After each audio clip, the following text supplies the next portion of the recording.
Money, money, money, money. Gotta get that money, money, money. I have to start off with that jingle and get that stuck in your head. And gentlemen, we fell so far behind on this Money in the Bank pay-per-view that not only is Night of Champions this weekend, but we missed a show that had something important on it, and we missed a world title change has happened since then. I am genuinely sorry it took us this long to cover this show. Moral of the story: real life gets in the way. It is what it is, man. But we're here. We're talking about Money in the Bank. From Los Angeles, California, a show that we sort of talked about going to, but I was closing a show that night, so I wouldn't have been able to make it. Number two, you notice how the crowd sizes are starting to shrink a little bit? Like, it's not necessarily because WWE isn't good anymore. It's not necessarily because Worlds. So, and a lot of people I saw on social media were blaming the fact that Worlds Collide just ended prior to Money in the Bank. The Intuit Dome is like a stone's throw away from the freaking Kias Forum, wherever Worlds Collide was. So, people showing up late was not the issue with attendance. TKO is charging extortion level prices for these tickets now. So, that's a big reason why this show did not sell out, as much as WWE wants to tell you to. Like I said, we fell back in so much wrestling the past couple of weeks. So this is what we're going to do. This is going to be a Money in the Bank review plus. And by that we mean, we know we missed Saturday night's main event. We will touch on that. There's only 2 matches that are really important to the show this weekend.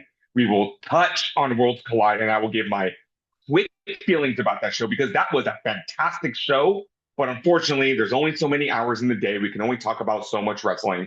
We will go into full detail about Money in the Bank, and then we will touch on the Monday Night Raw after Money in the Bank because that was a very important show with a very important main event.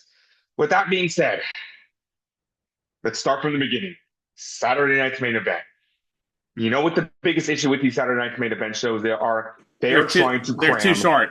They are trying to cram 5 high-profile matches into a 2-hour block with so many commercials. And a lot of the matches on that show could have main evented Monday Night Raws, Friday Night SmackDowns, pay-per-views in between. Not main event, but could have been on pay-per-view cards. So that's my biggest issue. There's only 2 matches I want to talk about. Number 1, John Cena versus R-Truth. John Cena beat R-Truth very convincingly. It was like a 5-minute match, and R-Truth came out to John Cena's theme song, and everybody was laughing their ass off because R-Truth's childhood hero is 7 years younger than him. It's so funny. Cena. Yeah. The reason why we bring that up is we know we're very late to the party, but 1 week after Saturday night's main event, R-Truth was released from the WWE. Yes, this blasphemy. 16, 17-year veteran who always had a prominent place on the card. I put this guy on the same level as The Miz, as Kofi Kingston, one of just those long-reigning guys that always had a spot on the show. He was a joy to work with. Nobody had anything bad to say about R-Truth. Just got released just like that. And that really made a ripple effect, not only with the fans, but with the company as well, because people were so upset that R-Truth got released. And we usually don't touch on releases here, but there is a reason for this specific release why we're talking about it. Yeah, it's because we miss R-Truth, and he's not with the company anymore, right? Man, it's like we were in a 2-week coma, I swear. The other match we need to recall is basically the match that led to the main event for Money in the Bank. Jey Uso versus Logan Paul for the World Heavyweight Championship. Before that match, we're not going to talk about the Damian Priest Drew McIntyre blow off in the steel cage where Jesse Ventura threw a conniption about Damian Priest walking out the door. What did he do that for? You can't win a cage match by walking out. There you go. We just talked about it. So Jey and Logan for the World Heavyweight Championship. Before the match, Jey and John Cena got into a verbal exchange backstage where Cena basically said, could you imagine You losing the world championship to a YouTuber sounds like that would ruin professional wrestling. And the minute Cena dropped that line, I just thought, Cena, you are officially a one-dimensional heel. And this is just, I'm starting to lose faith in this heel run. It feels like Cena's just going through the motions, being a typical heel. But that's the idea. Now. That's the idea. John Cena's gimmick is that he's lazy. Mr. Hustle, Loyalty, Respect is lazy. It's honestly, it's why people feel so torn about this. It's kind of like a very meta sense and what Cena's like motivations are as a heel. But after that exchange, for some reason, Cena tried to cost Jay the world championship, and that led to the return of the American Nightmare Cody Rhodes. First time we have seen him since WrestleMania when he dropped the WWE title to Cena. Cena didn't help Jay retain the title. He stopped Cena from costing him the title. Jay hit an Uso splash and retained the world championship. Right after the match, Cody got on the mic and said, Cena, you're done ruining anything now. It looks like you got a partner in Logan Paul. I got my best friend Jay Uso here. Let's do it. Money in the Bank. Boom. The main event is set up. And the only thing missing was Teddy Long coming out to make it official as a tag team match player. But it's, yeah, I mean, Saturday night's main event, it's one of those shows where I'm like, it's on. And, you know, if I watch it, cool. But I think it's, I mean, the old school appeal is pretty cool. I mean, the aesthetic of it and the production is nice. But aside from that, you were to right. find like a 10 to 15 minute highlights package on YouTube, you're better off just watching that. There is no reason to watch this show in full. A lot of the matches just feel like they're rushed. They don't get a chance to breathe. There was a tag team match with CM Punk and Sami Zayn versus Seth Rollins and Braun Breaker. That felt rushed. This cage match felt rushed. Cena and Truth were given no time whatsoever. This world title match felt rushed. It just felt rushed. You didn't have a chance to digest what the fuck was going on in these matches. Not even 5 minutes, dude. No. No. Crazy. So with that being said, let's quickly jump to Worlds Collide and talk about how monumental this show is to WWE. Back at WrestleMania, WWE acquired AAA, probably the biggest wrestling promotion in Mexico. And they ran their first ever Worlds Collide show, which is basically WWE and NXT versus AAA guys. I'm going to quickly blow through the card, not go too much into detail, except the main event. And this opening match actually affects Money in the Bank. Octagon Jr., Aerostar, and Mr. Iguana, the overnight sensation of AAA, defeated the Latino World Order, which was Dragon Lee, Cruz del Toro, and Lince Dorado. That's a name I haven't heard in a while. I know you've been waiting like weeks to talk about Mr. Iguana on this medium. Do you want to take the floor? Yeah. Do you want to have it? When they announced this match on Raw, and they said it was going to be Aerostar, Octagon Jr., and Mr. Iguana, I was like, that's a crazy character. That sounds like a character I'm going to love. This man stole the audience's hearts right away. Mr. Iguana is a dude with green face paint, a green bodysuit, and he has a stuffed iguana. And he uses the stuffed iguana in his matches to best his opponents. This one match alone, this 6-man tag team match, was enough to WWE to catch the interest of Mr. Iguana, bring him on for NXT appearances, and now they're talking about signing him to the WWE. Even though he's a AAA guy, right? Even though he's technically signed to AAA, but it's under WWE's watch. Are you starting to notice a trend with WWE in these partnerships? This seems like a more lucrative way to poach talent. And I don't know how I feel about this. Mr. Iguana, Joe Hendry, you know WWE has eyes on other TNA talent as well. And it just feels like a way to poach talent. It's a very sneaky way to poach talent. I'll tell you that much. It's very sneaky.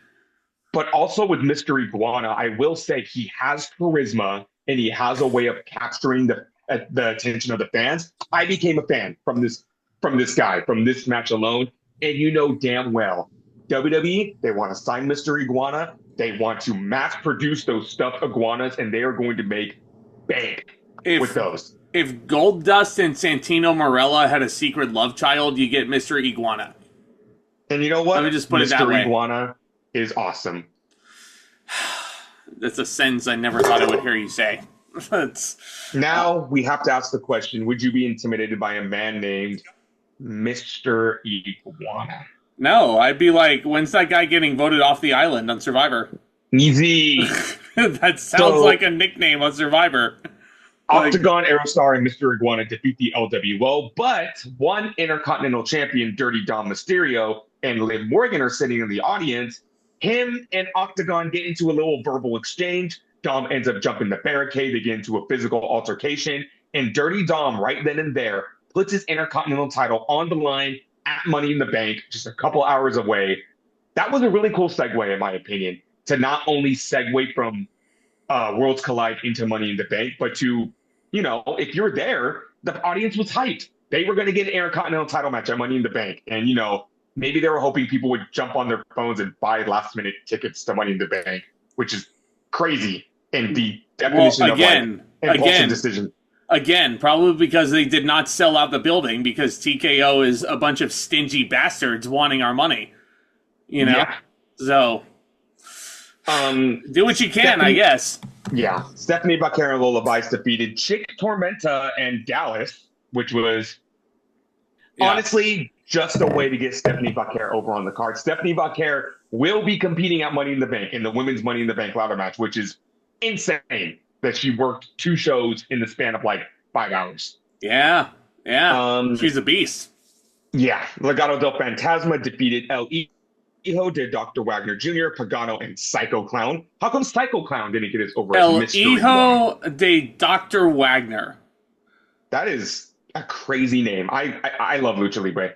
I love everything about it. It's not like El Hijo del Vikingo. All right?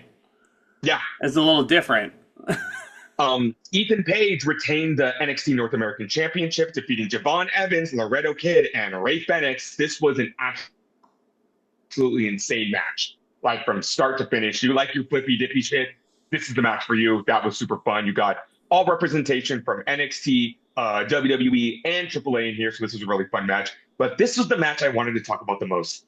El Hijo de Vikingo retaining the AAA Mega Championship against Chad Gable. Oh my God, if there is one match you need to go out of your way to watch in the show, it's this one right here. Because Gable is a fucking beast.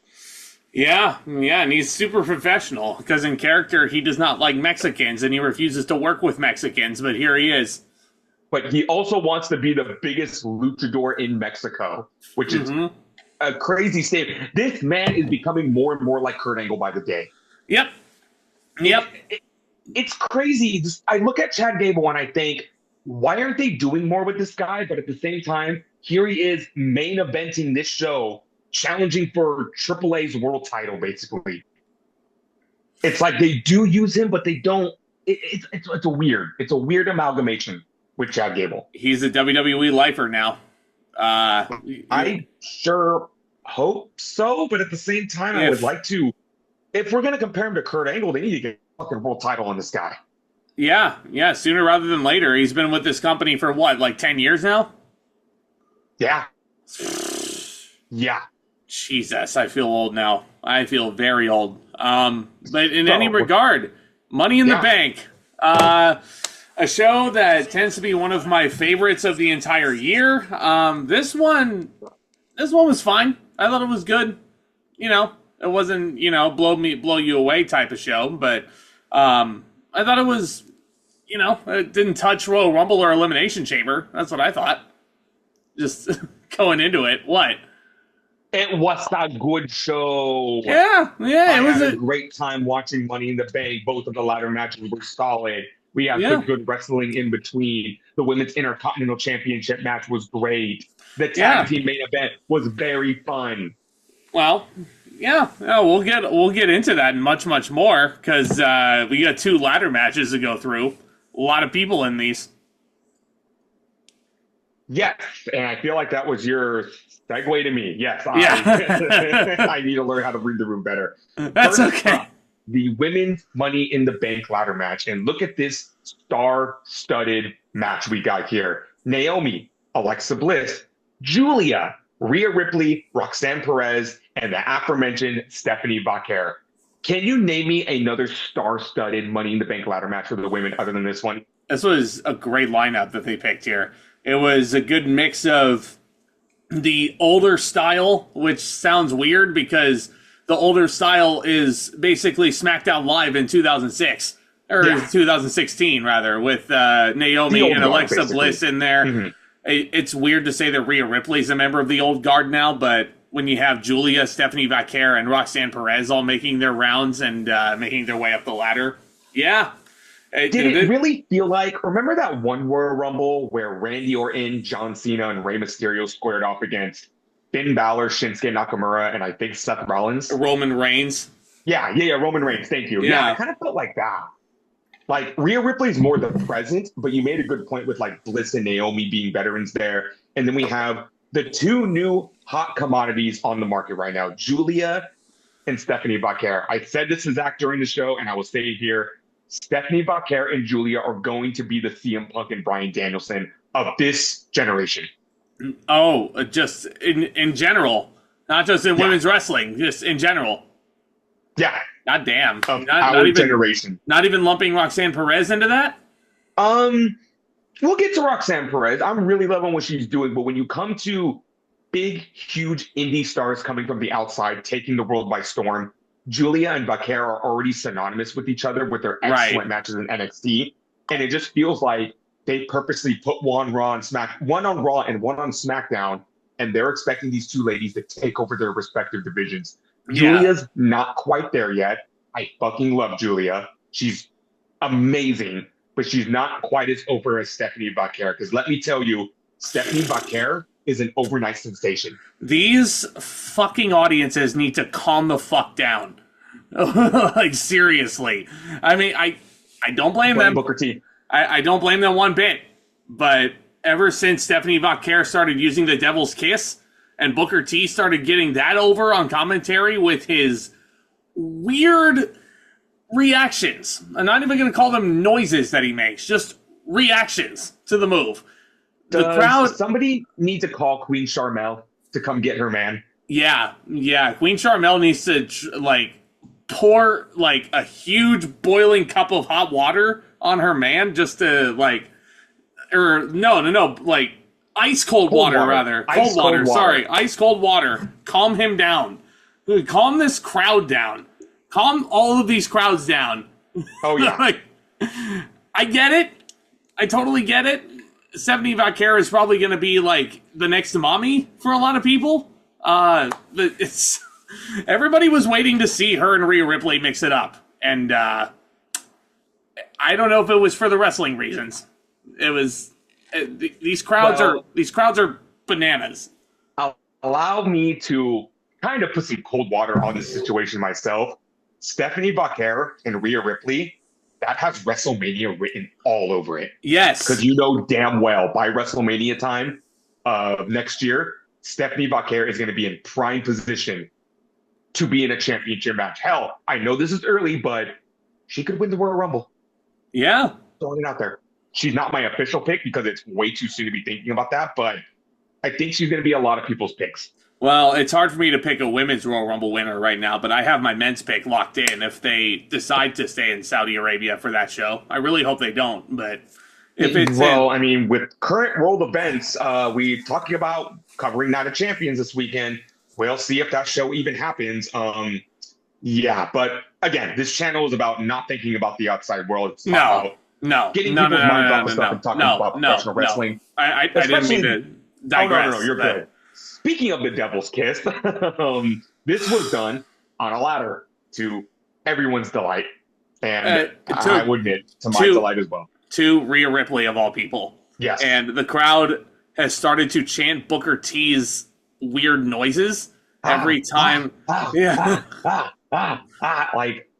Akira Tozawa doing in the crowd? I was gonna say he must be pissed that they took his chant. Yeah, no, that's an Akira Tozawa trademark right there. But there was, interestingly enough, Roxanne Perez and Giulia forming some type of alliance. Didn't Giulia beat Roxanne Perez to take the NXT Women's title away from her? Yes, and didn't Giulia and Roxanne Perez have a short-lived alliance on Monday Night Raw, and then Giulia told Perez, "Fuck you, I'm going to SmackDown." And, and sure enough, they were working together in this one. But Also, speaking of Giulia going to SmackDown, can we please make note that Charlotte Flair did not qualify for this match? she did not. She did not. She is starting to become not part of the background on SmackDown, but let's just say I think WWE is finally listening to criticisms, and they're trying to do something with Charlotte Flair that does not involve the World Championship. And so much to the point where I'll admit, I've been very guilty. I haven't watched SmackDown in weeks. I've just been catching, not even highlights. I've just been listening to my podcast, getting the reviews on there. And it sure sounds like whatever they're doing with Charlotte Flair, it's very out of everyone else's lane. There's talks about her having an alliance with Alexa Bliss, but it's clear WWE is listening. I don't know if Charlotte has heat. I mean, I wouldn't be surprised, but they're definitely trying to pivot her in a different direction. I have a crazy idea. I know we're going on a tangent here, but why not, hear me out, send her to NXT? Nah, Charlotte, if they try to pitch that to her, she would want out and on her way to AEW pronto. Becky Lynch went to NXT, and she put the roster over. Yeah, but Charlotte's a little bit more selfish than Becky Lynch is. So. Okay. Just a crazy idea I had out there. Just had to point that out because I know Bliss won the match that Charlotte was a part of, or was it Giulia? Yeah. Wait. I think it was Giulia, yeah. Yeah, it might have been. But there were some crazy-ass moves in this. I wouldn't say this was as good as last year's Women's Money in the Bank match, which ended with Chelsea Green taking that sick bump from Tiffany Stratton through the tables on the outside. But there were still some crazy, crazy stuff here. Bliss with a code red on Naomi on a ladder bridge. Perez hitting a pop rocks on Vaquer on the same ladder bridge. Giulia getting up there. Roxanne Perez fighting her to get the contract. Alexa Bliss and Roxanne Perez, that is a WrestleMania match as well. I mean, they were mixing it up too. You know, you look at the women's division right now in WWE, and there's so many fresh matchups that I would love to see on there. You talk about Bliss and Perez. We're talking about Vaquer and Ripley. I would like to see Giulia and Ripley. There was every single woman in this match. Every time they attempted to get the briefcase, I audibly said, I'm okay if this person wins. I was okay with Bliss winning. I was okay with Giulia winning. I was okay with Vaquer winning. And it was anyone's match. And I think that's what made this match so good for me. I know there were some people that said it was sloppy, and I didn't see a lot of slop in this match. I'm being honest. This wasn't War Games. Let's just put it that way. Oh, God, don't even remind me about that fucking War Games match. Never, ever again. I'm glad WWE is learning its lesson and never put Nia Jackson in an Iron Man situation ever again, because it just doesn't work. It does not work. I don't know about you, man. Nia Jackson is putting on banger after banger on SmackDown. Well, she's not like most girls, so that wouldn't surprise me. But anyway, Alexa Bliss hits a Sister Abigail on Roxanne Perez. I thought she was going to be mixing it up with the Wyatt Six. She still might mix it up with the Wyatt Six. It might be too obvious, but if she's... Get back to me on that in like 6 or 7 months. Yeah, she's hitting Sister Abigail like it's only a matter of time. It is only a matter of time. Especially if Lily is looking like Bray's little sister. Like, seriously. Yeah. So Ripley also hits a riptide on Giulia. We have Bliss and Ripley fighting up above. But it ends up, they needed to proceed up that ladder with a little bit more caution, didn't they? Naomi pushes the ladder over. Bliss and Ripley go crashing into the ladder bridge. And Naomi grabs the contract. I'm so glad it was Naomi. And I mean, even though it was anybody's match, like, this was a match I feel like that was tailor-made for this version of Naomi to win. I feel like I originally went into this match going with Rhea Ripley because I thought Ripley would have been very fun with the briefcase. And I feel like there's no clear-cut direction for her to win back the title because you know Rhea Ripley's going to be champion again one day. Oh, yeah. And I thought Naomi was kind of the obvious choice, and I kind of don't like going with the obvious choice, especially in Money in the Bank. But as the match went on, I was being more and more convinced it was going to be Naomi. I mean, they went through this whole gimmick change. They went with the heel turn. It's doing wonders for her.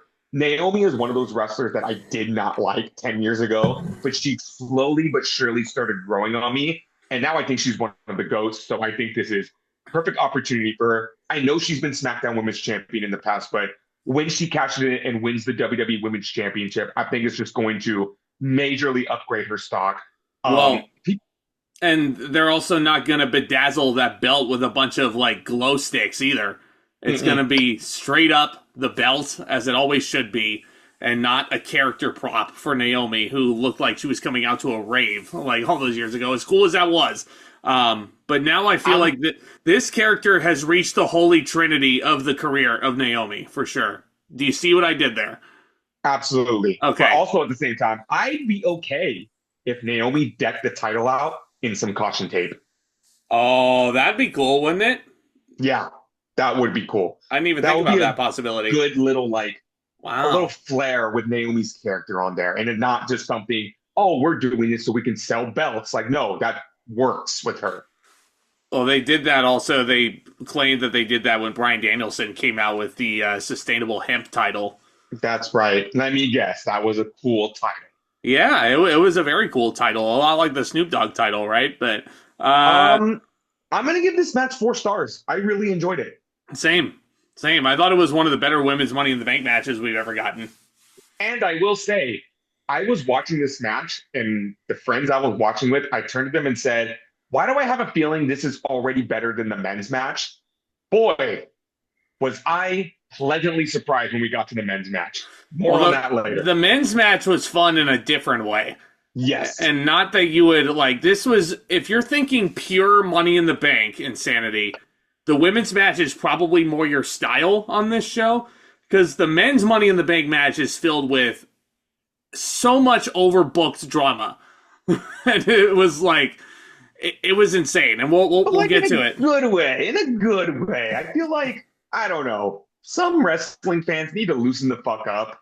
And this just felt like one of those matches. Like, loosen up. Have some fun. Yeah. Also, let me just say this right now. When I will admit, when you watch a wrestling show with a group of friends, my perspective and the way I view things totally changes. Because I left this show saying, that was a lot of fun. That exceeded expectations. Then I hop online and everyone was like, oh, this show was mid. Money in the Bank was overbooked. What was the point of that main event? Like, I don't know. You guys, advice to you out there. Get 4 or 5 of your best wrestling buddies. Watch a pay-per-view with them. And I guarantee your level of fun will be jacked up by 200%. Yes. Guarantee it. Definitely. Take that stick that is lodged in your ass and pull it out. And just don't leave it there. Up next, speaking of fun matches, we get a bonus match, Tomas. It's extra value for your money with this one.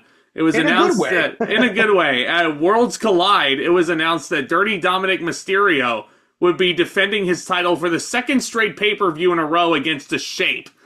At Backlash, he defended against Pentagon, and here he is defending it against Octagon.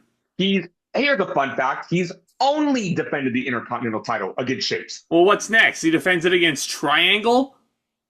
Or what about Hexagon? Hexagon Junior? The Hexagon Junior? The third Lucha Bro.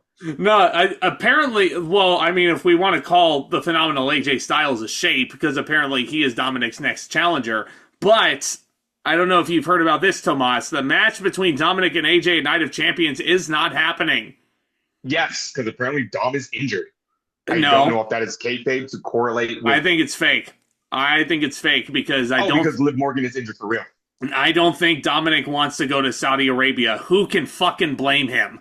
No, yeah, this is going to... You know what? Who can blame him? At the end of this review, we will touch on that. We will touch on the situation going on with Night of Champions. And like I said, that review is up in the air right now because we're not sure... I've heard rumors of them relocating, and I think that's better for the card, but to straight up cancel the show. Again, we're gonna just this review was a little outdated already. So let's say right now, John Cena is defending the WWE title against CM Punk.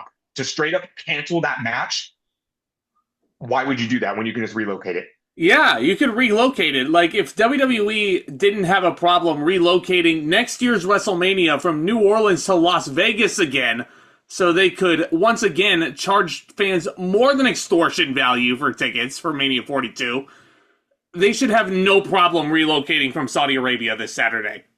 But again, stay tuned for the end of this review when we talk about that. But we have an Intercontinental Championship match to cover. This was only 5 minutes, but I thought it was fun. It was fine. It got the job done. And you know what? It accomplished a lot. Number one, AAA got representation on a WWE pay-per-view. That's awesome. Octagon challenge for the Intercontinental title. Dom did end up retaining, but the way he retained actually protected Octagon. It was from a distraction from Liv Morgan, and Dominik Mysterio got the win with the frog splash. Also, you can't say they're burying AAA when Octagon lost to Rey Mysterio's son. Yeah, well, you also can't say that TNA is getting buried when Joe Hendry's losing to Randy Orton, right? I didn't say he got buried by losing to Randy Orton. I say it was buried by embarrassing him with a second RKO after the match. Well, it was to have Randy Orton do the joke gif at the end, right? At the expense of Joe Hendry. But it was a fun and solid enough little bite-sized extra match. I have no complaints about it. Let's just say if Dominik was wrestling in Mexico and he beat Octagon this way, I don't think anyone will be complaining. But because he's a WWE superstar defeating a AAA guy on a WWE pay-per-view, clearly Octagon is buried. Clearly AAA is buried. Guys, it's Rey Mysterio's son. It's only wrestling. Was going to lose. If AAA was going to lose to anyone, I'm glad it was, I don't know, the son of probably the most famous luchador of all time. Well, Dominik also has a penchant for winning over shapes, so he has a good track record. I wonder what Dominik's geometry class looked like. He probably gets triggered by it now. Yeah, probably. Triggered by trigonometry, I guess. But anyway. Also, Dom, clearly works so well with luchadors. It's kind of like he grew up around it. I'm so proud of him. I'm so proud of how far Dominik has come. So I think Dirty Dom and Octagon, they had good chemistry. And I thought with the time they were given, they put together a fun little match. I'll give it 2.25 stars. Yeah, I'm probably going to be a little nicer and say 2.5. Not every Mysterio match is going to be, balls to the wall amazing. And I wouldn't say that Dominik is nearly as lightning fast as his father was in his prime. No. But Dominik works smarter. He works like, and this is ironic, he works like Eddie Guerrero. Yep. Oh, big time. Obviously not to the same level of finesse and knowing, I don't want to say because clearly Dom grew up in the business. Just, Eddie was just a technical master at everything. And you can clearly tell Dom took influence from Latino Heat and his style of wrestling. And it's he has his dad's style to a certain extent, but he works more like Eddie in 1999. Yes. Yeah. Which is fucking awesome. It's really cool to see that. And also really cool to see Dom on social media when WWE was in Phoenix. He actually went and visited Eddie's grave, and he actually took a picture of the belt at Eddie's headstone. And I'm yeah, that's phenomenal. Oh yeah. Eddie would be proud. Make the obvious joke. Eddie would be proud of his kid right now, holding the Intercontinental title. For sure. Let me guess. Dom wants to make amends with his father, but his father's not alive anymore. Yeah. I'm sure his father would love to buy him chicken tendies, but he can't right now. Should we bring up the point a couple weeks ago on Raw that Roxanne Perez brought Dominik a plate of chicken nuggies? What is it with the chicken nuggies? Can I also just say, some guys have all the luck, man. So Dominik Mysterio has, I don't know, man. Rhea Ripley, then Liv Morgan, then Roxanne Perez, who's kind of doing the same thing because Liv unfortunately dislocated her shoulder. And all the best to Liv, by the way, because that was a freak injury in a match on Raw against Kairi Sane. Nasty. I wish her all the best. Liv Morgan is starting to become one of the most over women on the roster, and it sucks. It really, really sucks. And apparently it's a lot more serious than we anticipated. Yeah. It's going to need surgery. Yeah, hopefully she can come back to TV at least very soon. But yeah, that woman was lighting the world on fire, and I can only assume she's going to resume that momentum when she comes back. Oh, no Now, question. not counting a ladder match, I'm going to say right now, next up with my match of the night, Becky Lynch versus Lyra Valkyria for the Women's Intercontinental Championship. And Again, in a last chance match, because if Becky lost, she could not challenge Lyra again. But if Becky Lynch wins, Lyra Valkyria has to raise her hand and present her as the winner.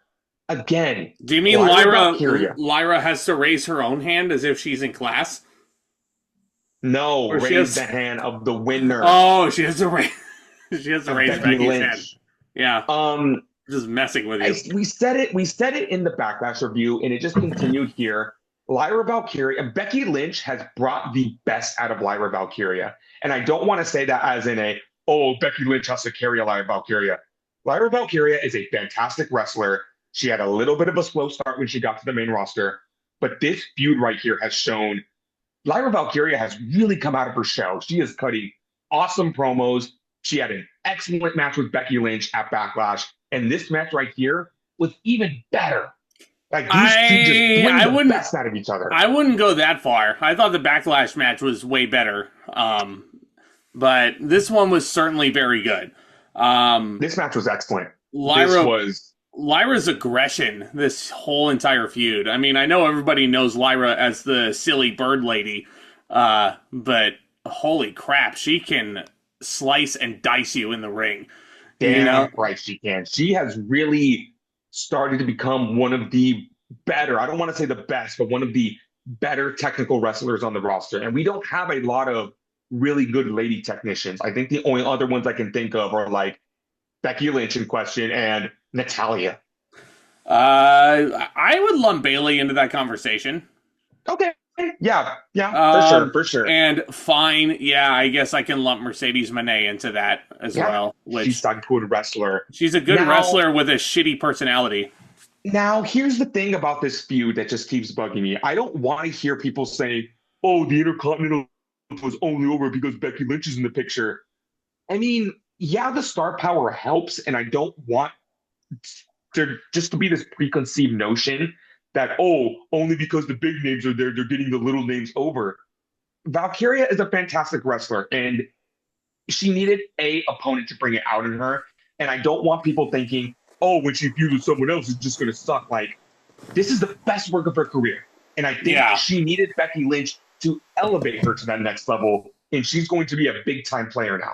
Yeah. Now, my whole thing with this match, too, and, there's no denying how great the wrestling was and how great the counter wrestling was between the two and the big moves that they were hitting. Lynch with an avalanche manhandle slam, which somehow gets a near fall. Yeah. It was Lynch again, manhandle slam on the floor, wanting to win by a count out for some reason. No, she didn't want to win by count out. I read that wrong. Both women barely made it back into the ring to break that 10 count. Lyra with a Nightwing on the floor. But again, a lot like the Backlash match, it ended a bit anticlimactic for me with an inside cradle. And Becky Lynch wins the Women's Intercontinental Championship like I thought she would with the tights, an inside cradle with the tights. Now, you're going to find this very surprising, especially coming from me. I was okay with this finish because let me ask you something. Do you remember Brett versus Owen from WrestleMania 10? I do, and that match ended with an inside cradle as well. And isn't that considered one of the greatest matches in WrestleMania history? Yes. Yeah. It calls for it. If it calls for it and it comes to outsmarting your opponent, I can clearly tell the difference when it comes to outsmarting and using dirty tendencies versus just, you clearly could have kicked out of that. And it was just a lazy. If it comes out of nowhere, then it can feel anticlimactic. If you're building up to it, it can work. It can work in very sparingly fashion. And I agree with you. I wouldn't have as much of a problem with this being the finish this time around if they just didn't do an inside cradle last month. Fair. Because Lyra Valkyria beat Becky Lynch with a small package. And now Becky Lynch is cheating with a roll-up to win the IC title. There's this really, really bad just like, what do I want to call it? Just running theme in WWE right now, especially WWE. We can't pin this person. Oh my God, we can't pin this person. Sure, you can. Yeah. Triple H's philosophy sometimes with certain people is if they get pinned, boom, they're done. They cannot recover from that. Momentum is ruined. They can never be a legitimate contender ever again. I remember when Cody was pinned by Drew on the road to WrestleMania 40. And Cody hasn't been messed up since. Cody hasn't been buried. No. So it's Lyra's going to be just fine. No, my thing with that was if, the Backlash ending was too similar to this because God forbid Lyra Valkyria just pinned Becky Lynch clean off of a Nightwing. There are ways to. Becky Lynch has been in the WWE for 10 plus years now. There are certain wrestlers Becky Lynch has done it all. After this night, she did it all. She won the main event of WrestleMania, holding both world titles over her head. She's won Elimination Chamber. She's won Royal Rumble. She has competed on every big stage there is. Becky Lynch has done it all. You get to a certain level where you can start putting people over and it's not going to hurt your stock whatsoever. The biggest offender of this right now is Rhea Ripley. Triple H would rather, saw his own arm off before he let Rhea Ripley get pinned. Yeah. We complained about this with the Double or Nothing too. Tony Khan kind of has the same problem. Not as bad as Triple H, I'm going to say, because you know what? We've seen Will Ospreay get pinned. We've seen Swerve Strickland get pinned. The worst person he does this with is with Mercedes Moné. Yeah. He Hangman Adam Page gets pinned a lot. Yeah. Like it's not the end of the world. Yes. Yeah. It's not the end of the world if you pin somebody. Like now, if Becky Lynch were to lose 6 or 7 big matches in a row, clean, looking at the lights, then we could sit here and say, okay, what are we doing? But once to put over a talent like Lyra Valkyria, it's okay. That's going to be an interesting point for later. But I feel like this match was excellently wrestled. Yeah, it was very good. I'm going to go 3 3/4. I gave the Backlash match 4. I think this was a notch below. But I'm going to give this 4 1/4 stars. I love this match. Fuck, yeah. This match that's was fine. Good. That's fine. We need more women's wrestling matches like this. Yeah. Highly competitive. And that's the other thing. Great chemistry. That's the other thing. I feel like there's going to be another one. I feel like they can outdo this. Because Becky now has the title, and Lyra is probably going to be chasing her.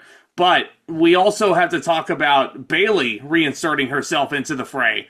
Because Becky was the one who took Bayley out of WrestleMania in that tag match. And now Bayley's back with a vengeance. And now Bayley wants that IC title.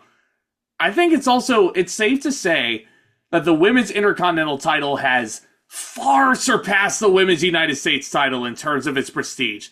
What? Yeah. Like, it's, bro, the IC title is like all the way up here, and then the US title is like way down there. Like, you know what I think it is? Because I think right out the gate, people expected these mid-card titles to boom, just be, elevate both rosters, put talent over. You can't, just put someone on a bike and be like, hey, be good at riding this bike. You got to have the training wheels. You got to have a slow start, build up to it. And you know what? This women's Intercontinental title, you're going to call me crazy for this probably. It's starting to reflect the Intercontinental title like back in the early 90s. Yes. Back when Brett was champion, when Austin was champion. Even when Macho Man Randy Savage was champion. That's not a crazy statement at all. Especially now that Becky Lynch is holding that title. Like, immediately, I know you said Becky Lynch has done it all, but just having her holding that title, holding that prize, and with her having that target on her back, now that makes this prize so much more valuable because of the person who's holding it. Right? Am I wrong, viewers? Am I wrong? No. It's... And as we speak, Becky Lynch is scheduled to defend the Intercontinental title tonight against Bayley. And Lyra Valkyria did say, you're back, win that title, and give me the first shot. So these 3 ladies are going to be intertwined for a little bit. If it were up to me, I would like the blow-off to be at Evolution. But clearly, this is going to be a triple threat at Evolution. I want that triple threat. Triple threat. I'm down. I just love Lyra, Valkyria, and Becky Lynch's chemistry so much that I would like to see a blow up one-on-one. But you know what? I'm not going to complain about Bayley being in the equation. And I think we're still going to get it. I think we are still going to get it, probably at SummerSlam. That would be my hope. Hear me out. Hear me out. I quit match. Oh, I mean, don't tempt me with a good time. Do not tempt me with a good time. It is also important, since Lyra Valkyria lost the title, she had to raise Becky Lynch's hand, but Becky Lynch got way too carried away. She wanted her to do all 4 ring ropes, doing the pose, and then she told Lyra Valkyria to put the title around her waist, and Lyra Valkyria snapped and just attacked Becky Lynch. So that was your clear-cut reason. The feud isn't over. Yep, exactly. That's why I know they can do another match, and they can probably do it better than this one. So, in any case, very, very good match, but we are not done talking about the very good matches here, because we got another Money in the Bank ladder match to talk about here, this time for the men, and talk about a weird field, to say the very least.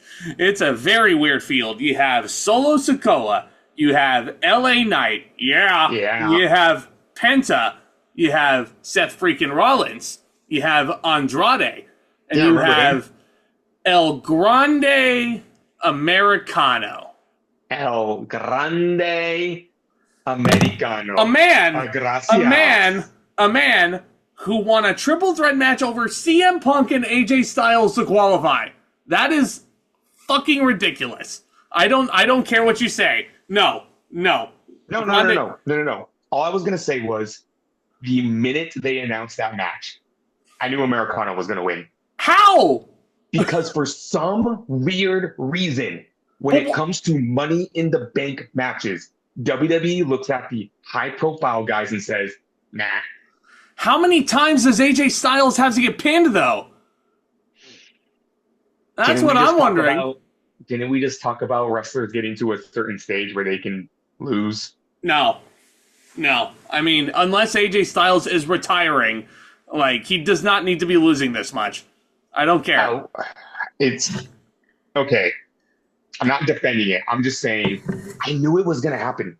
When they said Punk, Americano, and Styles, I was like, oh, Americano's going over. It's a weird-ass match, though, for sure. It's again, remember Andrade? Oh, dude, that guy's been doing next to nothing for a little while now. Penta's a solid choice. Solo Sikoa, okay. To be fair, two things about Solo Sikoa. Number one, he's actually involved in a very interesting storyline right now. And number two, Solo Sikoa showed more character, more charisma, more personality in this one match than he ever did as the new Tribal Chief. 3 words. What the fuck? He was hilarious in this match, man. You let Solo Sikoa act like this, I guarantee you he will organically get over with the crowd. Yes. Imagine if they let Taz have some personality when he was the killing suplex machine. Right? It's like, don't put him in the suit. Let him act like a little mob boss. Let Solo Sikoa be himself, and he will organically get over. Because at one point in the match, he had Andrade, El Grande Americano, and Penta. And LA Knight. Yeah, and you know what he does? He makes fun of them. He looks at Andrade and goes... Gives him the fist bump, bro. He looks at Americano and goes, gracias. He looks at LA Knight and goes, yeah. And then he looks at Penta and goes... He does the Penta walk. And I'm just like, where has this Solo Sikoa been? This is the Solo Sikoa I want on my TV every week. I can't say no to that. That's for sure. Yeah. But this one again was a lot of fun. I think for a different reason from the women's match. It wasn't necessarily built on the high spots as you would expect a Money in the Bank match. It was built more so around storytelling and a lot of people who weren't even involved in the match. You know who the MVP of this match was? Jacob Fatu. El Grande Americano. Because let me tell you what that was a joke. At one point in the match, he is on the outside of the ring. He slips the metal plate under his mask. He then runs up a ladder to the top rope, then jumps on another ladder, climbs up to the top, headbutts Andrade. No, he headbutts Penta off the ladder, and then he takes a fucking back suplex off of the ladder. Dude. From LA Knight. Chad Gable's a machine, man. What the fuck? He was the MVP of this entire weekend. And Chad Gable's a machine. So you do admit it. He's Chad Gable. Oh, I've always admitted it. You're the one who denies it. Yeah. I mean, it's the greatest luchador of all time. Not named Rey Mysterio, right? And then we'll get back to Americano, because something else happens to him in this match that I'm like, God fucking damn. I mean, there were just dives. There were flippy dippy shit. Seth Rollins was ganged up on by everybody in the match, and deservedly so. Seth Rollins did not. Seth a bitch. Seth Rollins didn't have his stable out there, did he? Which has yet to talk about that. Which has yet to get a name. Saturday night's main event. Seth Rollins introduced the return of Big Bronson Reed. Now, well, even before that, we haven't even talked about Braun Breaker joining forces with him on the Raw after Mania.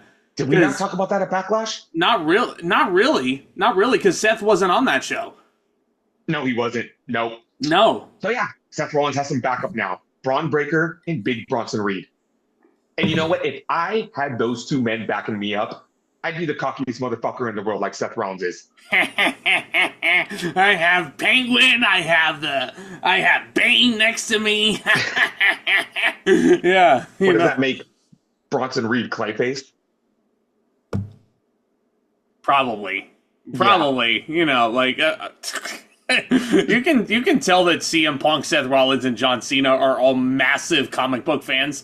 Yes. Based on and Seth, it's been no secret. Seth is dressed up like Marvel characters on pay-per-views on many given a night. I remember when he wore the Infinity Boot.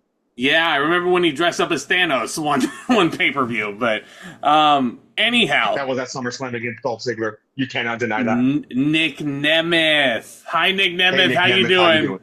How you doing? Hey, Claudio Castagnoli. Fucking hell! I wish Claudio was in WWE, but LA Knight.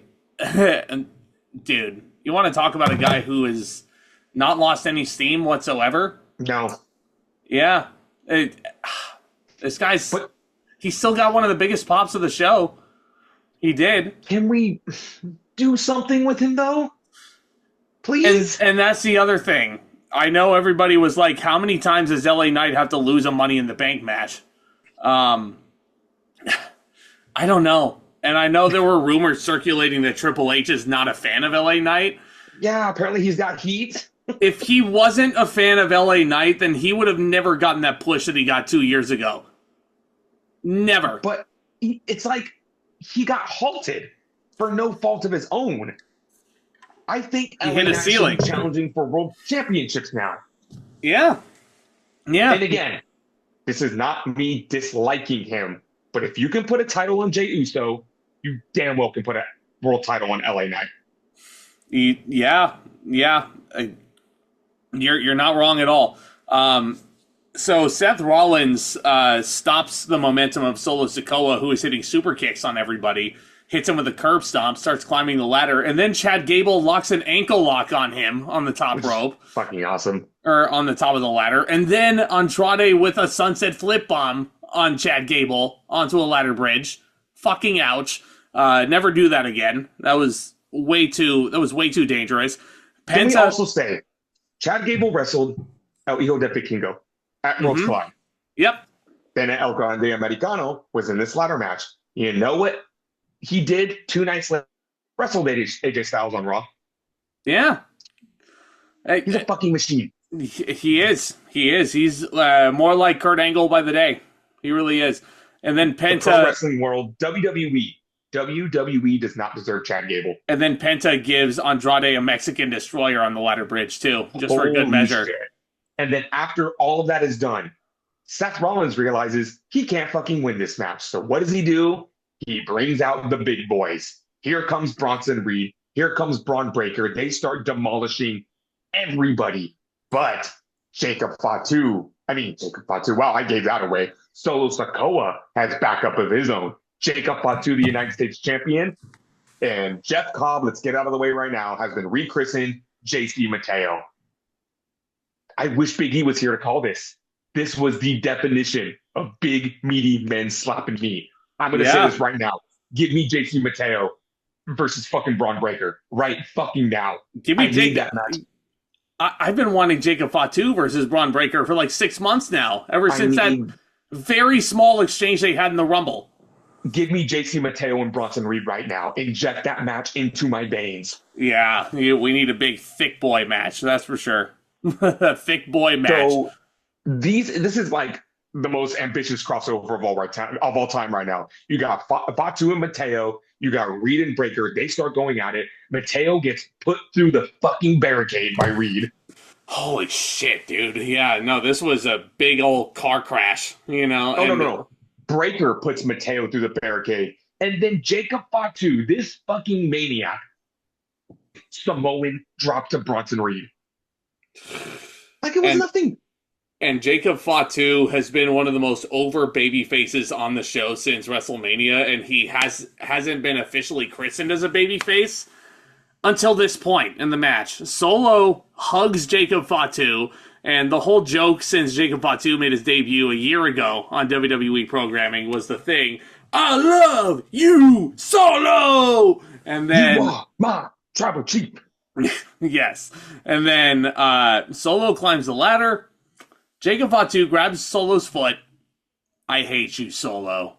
And he fucking demolishes him. Fucking kills him. I mean, I was waiting for an invitation to Solo Sikoa's funeral at this point with how big this massacre was. Jacob Fatu is a savage. Like, a savage of different proportions. This guy is special. And I've been saying it for so long now. And I'm so happy that the crowd has caught on to the act. I'm so happy that they have made him as over as he is. And I can't wait to see where he goes from here. Cannot wait. There was one thing I really wanted to talk about that I forgot about. When Rollins called down Reed and Breaker, they didn't catch it fully. But Breaker fucking split Americano in half with the craziest spear ever. At that moment, I was like, please, a moment of silence for Chad Gable. He died for our sins tonight. And I went back and I saw the replay. He cut him clean in half with that spear. And when that was all said and done, me and my friends were going, who's going to win this match? And I go, well, I'll tell you one thing for sure. El Grande Americano sure as fuck isn't. Yeah, because that spear eliminated him. Just by itself. Braun Breaker's spear is the best in the business. It really is. I really hope after Goldberg's retirement, Braun Breaker can come out after Gunther squashes him to spear him into oblivion. Yes, every single person who does the spear in WWE should come out and spear Goldberg. Yes. Including Charlotte Flair. Including Kairi Sane. Including Edge. He just comes back just to do that. Including Edge. Ricky Saints come out. Jesus. It should also be mentioned that Jacob Fatu hit Solo with a rock bottom through a ladder bridge, which was very cool. Spinning Solo. No, it's a rock bottom. We've been over this. Spinning Solo. It's the same damn move. It's the same damn move. It's a good wrestler. So now it's down, after all this craziness, to Seth freaking Rollins versus LA Knight. LA Knight gets a little bit of a burst of momentum.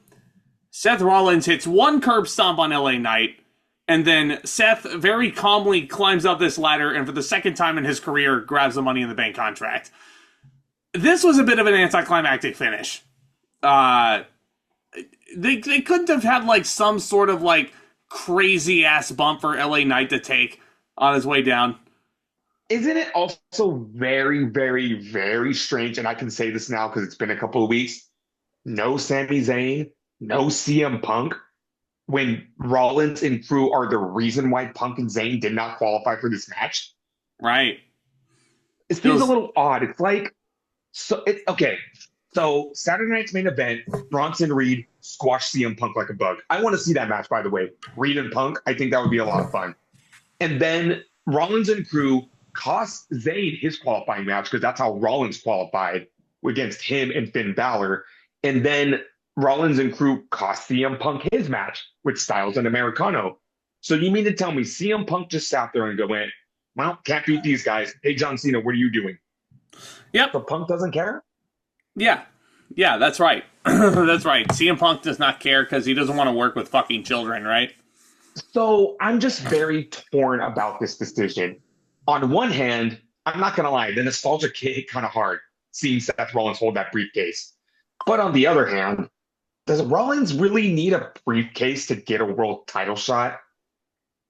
I mean, it fits his character now.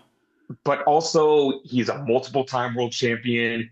He won the main event of WrestleMania. He has the most powerful manager of all time in his corner. The same manager that got Sami Zayn a world title shot if he left Monday Night Raw. You mean to tell me Rollins can't just do that? I don't know. And it's just weird when you have guys like Penta, LA Knight, El Grande Americano would have been really fun with that briefcase. And just Rollins just felt like, I don't want to say the lazy choice. It was a safe choice. Yeah. WWE has really been playing it safe lately with a lot of these big decisions.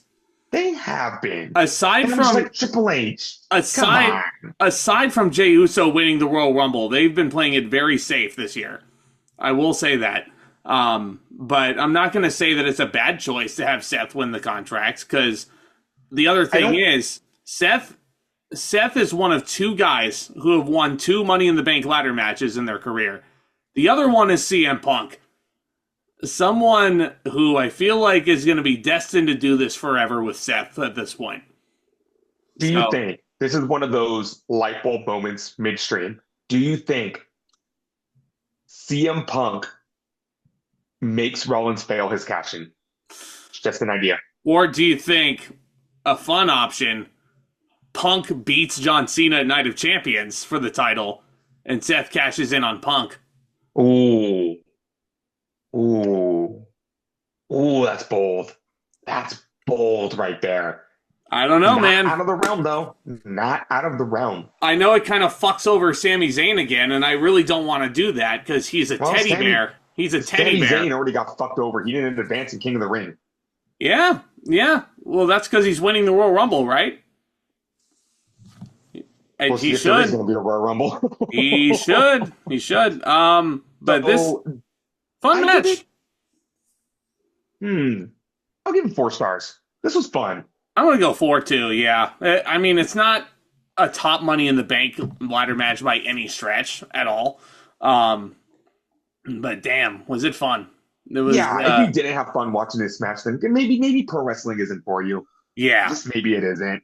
Well, if you didn't have fun watching this main event either, I'm sure pro wrestling isn't for you either. This match was stupid fun. Yeah. It's the American Nightmare, Cody Rhodes, first match since WrestleMania, teaming up with the World Heavyweight Champion Jey Uso to take on the WWE Champion John Cena and Logan Paul.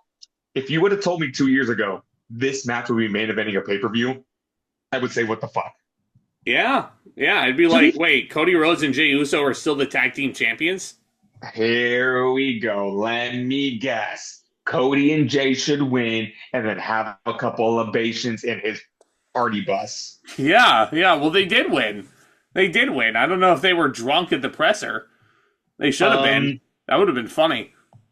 I will say there was virtually no build to this match. It was just Cody wants to face Cena again. Cena and Logan don't get along. Cody did have a funny line on SmackDown saying, you're gonna go backstage and blow his Peacemaker. Like, okay, that was funny. Yeah. It's not as funny as, hey, Rock, go fuck yourself. That's just iconic. Yeah. That's gonna live on forever and ever and ever. I mean, it would live on even more in infamy if The Rock actually finished the damn story. You know, if he actually stuck around. Yeah, we don't. So why did he even come back and want Cody's soul? I'm still bitter about that. Okay, this is one of those matches. If you just turn off your brain and enjoy it, it's really fun. I don't know what it was. I think I was on a sugar high at this point in the show, but I was just laughing at this match. I don't know, it was just between Cena's faces and Jay's faces and shit Logan was doing in the ring. It was just Logan Paul, fine. at one point, in the same building that booed Hulk Hogan out of fucking Los Angeles on the Netflix premiere, he does the big boot and the leg drop, and he does a Hogan-like pose, and Michael Cole on commentary very calmly says, yeah, that'll get over here. Oh. That'll get over. I'll say it again. Logan knows how to get heat, and he's very easy at doing it. So this felt like a very spectacular house show main event. You know what this felt like, but better? And we're going to get to this pay-per-view, hopefully in the next year. Batista and Cena? Armageddon 2006.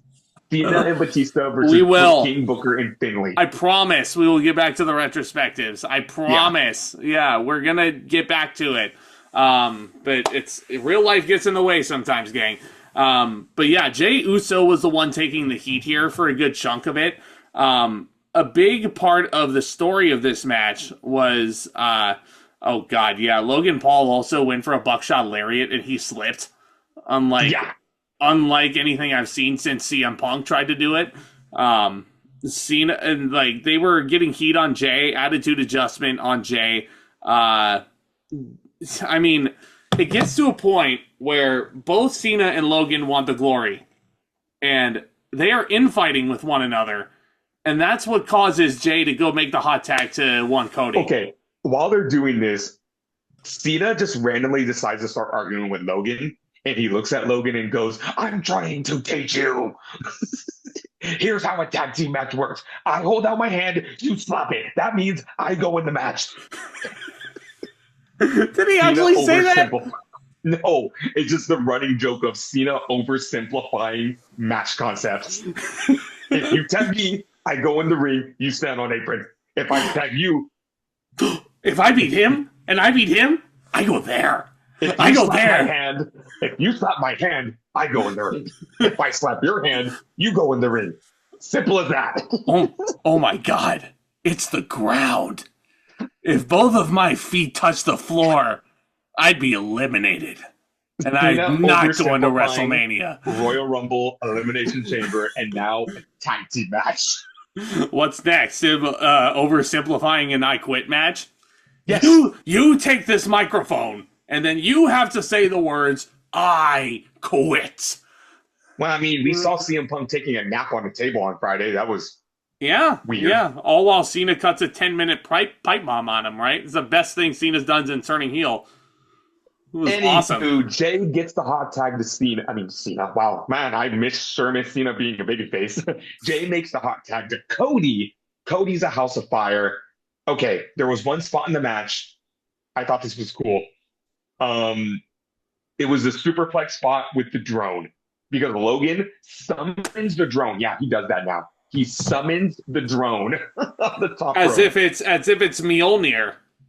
Yeah. Right? And he's fucking worthy of a drone. He's gonna go for a frog splash on a Jey on the announce table, but then Cody runs up, intercepts him while he's still holding the drone and hits a superplex, all from the drone's perspective. Come on, that was cool. It was cool. I'll admit it. And there was also, was it Logan hitting the Asai moonsault through the announce table? Or was it flipped around? That was clean as fuck. You cannot say. That was the cleanest, not the most. That was one of the cleanest moonsaults I've ever seen. I'm going to give the devil his due. He does have a mean moonsault, and I hate admitting that because he's a piece of shit. But yeah, he gets his business, gang. I don't know what else to tell you. So it is down. I mean, there's near falls all throughout there. There's finisher spamming. John Cena hits like 25 attitude adjustments in this match. Was it Jey who speared Logan through the announce table? I don't remember him spearing him through the announce table. Or was that just Logan hitting the moonsault through the announce table? I think that was Logan hitting the moonsault, but I could be wrong. Also, can we also agree that of all of the matches Logan has been in, this is probably the most inoffensive one, aside from that Elimination Chamber match where he was drawing on the glass? Aside from him against Seth Rollins at WrestleMania, you mean? No, I mean like we weren't gonna be that pissed off if he won. Right. Right. Yeah. It's like this Yeah. is a tag match. Like I was predicting Logan and Cena to win. But you know what I wasn't predicting? This finish. Jesus Christ. So the referee is down again, and John Cena again has to oversimplify wrestling with his facial expressions. So he's like, oh, the referee's down. I can cheat. So I'm gonna go get the title. I'm gonna go get the title. And all you people, you can't see me. So Cena goes for his new finisher, kick to the nuts and a belt shot. Tell me that's not his new finisher. It's the sixth move of doom. Kick to the nuts, belt shot. I mean, that's the craziest finisher I can ever think of. Yeah, does he hit? He does hit Cody with the title, doesn't he? He does. And then He does. what happens is a hooded figure spears Cena to the canvas and stops him from attacking Cody a little more. And wouldn't you fucking know it, he pulls the hood down and it's R-Truth. What? Swerve! Holy Like, shit. That was, aside from Cena's heel turn, that was Pop of the Year for me. Jesus, yeah. And you know what? Nobody saw it coming. I didn't see it coming. Like, and I think some of us have accepted the fact that R-Truth was gone. yeah. And to see him back less than a week later. And let me put this into perspective for everyone else. After the fact, it was revealed they asked R-Truth to come back 3 days prior to the pay-per-view. So his release lasted all of 3 days. Yeah. So let me spell this out for all of you tinfoil hat purists in the IWC. R-Truth getting released was not a work. TKO Triple H did not want him. They wanted to get rid of him. His contract was up. Admit this They weren't going to renew it. I thought it was a work for a split second. Not like I was convinced it was a work. It just popped into my head. Like, did we just get worked? But then I realized we didn't. No. And this is an awesome story that I read or I listened to. R-Truth was actually contacted by WWE and he said he ignored all of their phone calls. He only picked up the phone when Nick Khan called him. Yep, because I guess Nick Khan is a nice guy. And maybe, R-Truth isn't as stupid as everybody thinks he is. He saw Nick Khan's name on the phone and thought, this is the money man. I'm going to get some fucking dollars out of him. Yeah, there you go. And it looks like he did. This is very... Oh, by the way, after this interference, Cody hits Cena with one crossroads and pins the WWE champion. So we are going to be getting Cody versus Cena again at some point. No. Cody has to win a tournament if he wants a title shot. Pinning the champion's not enough, apparently. It's not enough. I guess Cody has to win a crown to do it. Also, it's not a work when R-Truth's son came out on social media and said it's not a work, guys.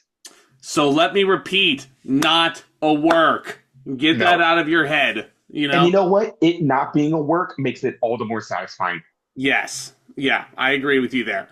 So the story is R-Truth comes out and cuts an impassioned speech. Thanks to the fans for allowing this to happen. And he's on the announce table on Raw. He heard the chants, we want truth. But you guys can't handle the truth, is the crux of the promo. And he cuts the dreadlocks off. And he is rechristened by his real name, Ron the Truth Killings.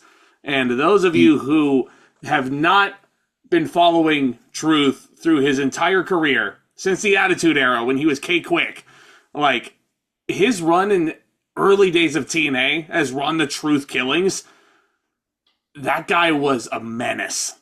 An absolute menace. And former NWA World Heavyweight Champion. Yes. Ron Killings. It's crazy to say that. And he appears, it's impossible for this man to age. Like, going into his mid-50s, like, doesn't look a day under 35. Seriously. It's funny. It's like R-Truth was that childhood toy that's been sitting on your shelf for years and years and years, collecting dust. And the minute somebody tried to take it out and throw away, no, put it back right fucking now. And that's what WWE tried to do. We threw a temper tantrum to get that toy back. And now it's there. and we go, good. All is right in the world.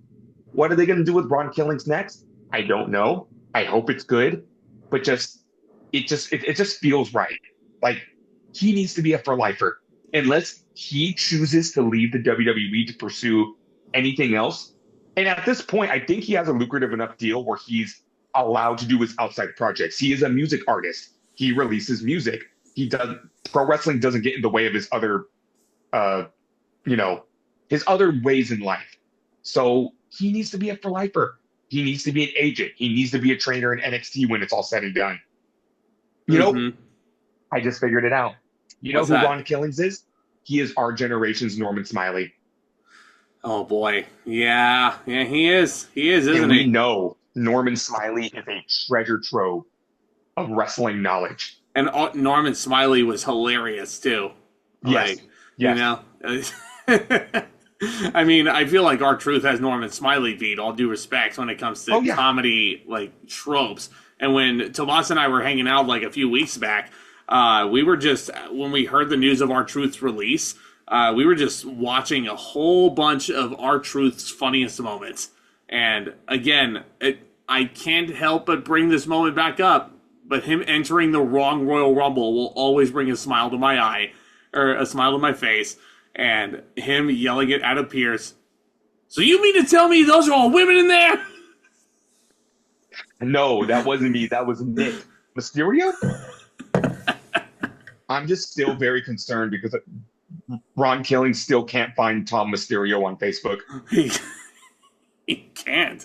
He also can't figure out the difference between a tag team match and a ladder match. So I didn't see SmackDown. I know R-Truth faced John Cena. I assume Cena beat him. Yes. No. That's no fun. No. It ended with a DQ because CM Punk tried to run interference. And then that's when Cena put Punk through the table and cut the pipe bomb. So I need to say this. You need to have R-Truth versus John Cena for the WWE title. At some point. Not saying Truth would win the title, but that just feels like the natural way to end this because Cena, apparently Truth getting released was in the plans for a couple of months now. And when Cena got wind of that, he specifically requested to work with Truth on his way out. But now, here's a twist in the story. Truth sticking around. Let's do something with it. I'm not saying put the title on Truth, but that would be a fun title match. Give them 15 minutes. I agree. I mean, you could put it like even as a... I mean, I'm not saying that a stipulation to it because R-Truth is way more than capable. But it looks like the natural progression is Cody challenging Cena at SummerSlam and winning the title back. And as much as I love Cody, I was calling it as predictable as it was at WrestleMania. Like, Tomas said it. It doesn't seem like the fun option, which is crazy because it's Cody Rhodes.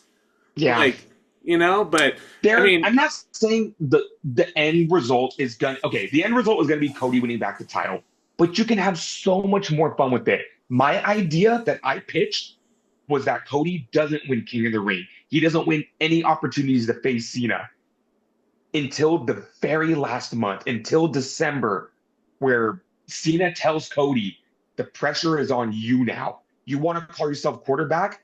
I'll put my title on the match on the very last night that I'm going to be here. Once the clock strikes midnight, I'm taking this title. So there's two choices at this point. You either beat me and be the hero, or you don't, and you fail everybody. Yeah. And it's just like a do or die situation for Cody. That's more fun. It is. I mean, you know, it seems like the fun option, and it seems like a pretty fun option also to think about who Jey Uso is going to defend the World Heavyweight title against down the road, right? I was going to say, you want to talk about not having fun? Oh, yeah. I'm going to turn heel right now. I'm going to turn heel right now. Because he fucking lost the title, didn't he? Hold on. I'm going to turn heel right now, and I'm going to cut a You People promo. You people, 2 years ago, cheered for Jey Uso. You people yeeted with him. You people screamed at the top of your lungs, we want Jey. So you know what WWE did? They gave you Jey. He won the Royal Rumble. He won the World Heavyweight Championship at WrestleMania. and you all acted like that was the worst fucking decision WWE ever made. There is an episode of SpongeBob SquarePants where there is this father in a car, and this kid is screaming, crying, saying, I don't like pistachio ice cream. And the father looks at that kid and says, then why did you ask for it? You guys are that crying kid. You asked for something, you got it, and now you're mad. So you know what WWE did? Fine. Gunther versus Jey Uso. Main event of Monday Night Raw for the World Heavyweight Championship. And Gunther won the fucking title back. Yeah. Yeah. You people did that. I mean, I'm not going to say that Tomas is wrong. And now we get Gunther versus Goldberg for the World Heavyweight Championship. I hope you're satisfied. I hope you're happy. Yeah. Especially with the prospect of Goldberg winning the title in his last match. Now, not every party is innocent. Apparently, this was a Triple H call, too, because he wanted Gunther and Goldberg to be for the World Heavyweight title. So you mean to tell me Gunther can't just squash the legacy of Goldberg without a title on the line?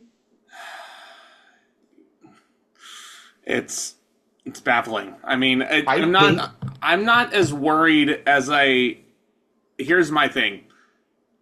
I'm not as mad about Gunther being Goldberg's final opponent, and I'm not as worried as I was when Goldberg was challenging Drew McIntyre for the WWE title. I'm not going to be as nervous because I'm like, there's no fucking way Goldberg's going to beat Gunther. No fucking shot. No fucking shot. And Gunther, even on social media, was like, oh, I'm next? Fine, I can spare 3 minutes. I'm like, he's not wrong. He's not wrong. That's probably how long the match is going to be. So it's just like, I was genuinely sad after Jey Uso lost the title because I just sat here and went, you guys don't like to have fun. Jey Uso was fun. Yeah. I was looking forward to seeing what he could do with that title. You know what Jey Uso did with that title? He did diddly dick with it. Yep. It was like a Rey Mysterio style reign with the World Heavyweight title all over again. Except the difference is, at least they didn't book Jey Uso to consistently lose. They just booked him in a bunch of disqualification finishes. Yep. And if you guys would have just given it a fucking chance, let's quote our good friend Greg. Greg always says, there are 17 million titles in pro wrestling right now. If one of them is on Jey Uso, get over it. Yeah. Get over it. I was prepared for Jey Uso to drop that title at SummerSlam. We didn't even get that. Nope. I thought Jey Uso's reign was going to be short. I didn't think it was going to be this short. And it's all your guys' fault. There's 2 ways this goes about, in my opinion. Cody wins King of the Ring, and he fights John Cena at SummerSlam. That's probably going to happen. There is another scenario, though. Jey wins the King of the Ring. He wins it back from Gunther. Congratulations. You just pulled a Seth Rollins and Brock Lesnar from 2019. And if we are really pulling tropes, and if we are pulling storyline tropes from 2019, what are we fucking doing here, man? What are we doing? What are we doing? Baffling, man. I mean, it's all setting up for a Jey Uso heel turn, and I'm sure somewhere Jey Uso's father, Rikishi, is just even more pissed off at you guys than we are. Oh, he's calling for heads. I mean, he's from a big... Rikishi, all I have to say is, your son is a grown-ass man. He does not need you fighting his battles for him. Nope. And better yet, you have 2 other sons who could also use pushes. Yeah. Jimmy and Solo. Right? Rikishi be like, what other sons? Rikishi be like, what's a big Jim? Yikes. Is that like a Slim Jim? I don't know. I mean, if Jimmy Uso is the next spokesperson for Slim Jims after LA Knight's contract is up, remember when Edge was the Slim Jim guy? I don't, actually. He was.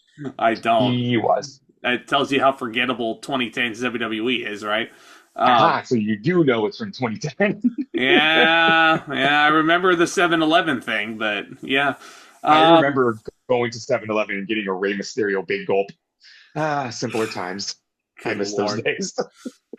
So, Money in the Bank, now that this show is in the books, the review is finally in the books. 7.5, 7.75, I think. Yeah, 7.75. I'll give it a Yeah. solid B plus. Yeah. This was not a bad show by any stretch, but you can certainly tell that this is another example of WWE making the safe decision now as opposed to being bold.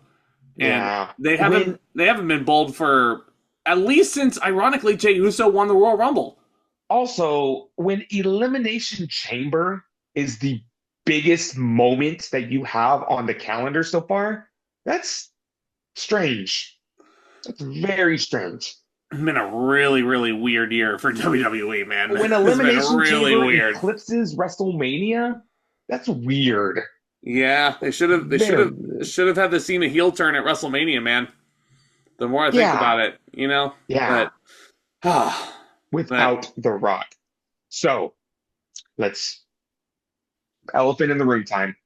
Night of Champions is this weekend in Saudi Arabia. Things are looking a little grim in the world right now. And I don't want Zach here to get demonetized. Let's just say stuff happened in Iran. And now they're saying anyone who enters that part of the world is considered a threat. And WWE is going to Saudi Arabia. So WWE is monitoring the situation. And we don't know what's going to happen with that pay-per-view.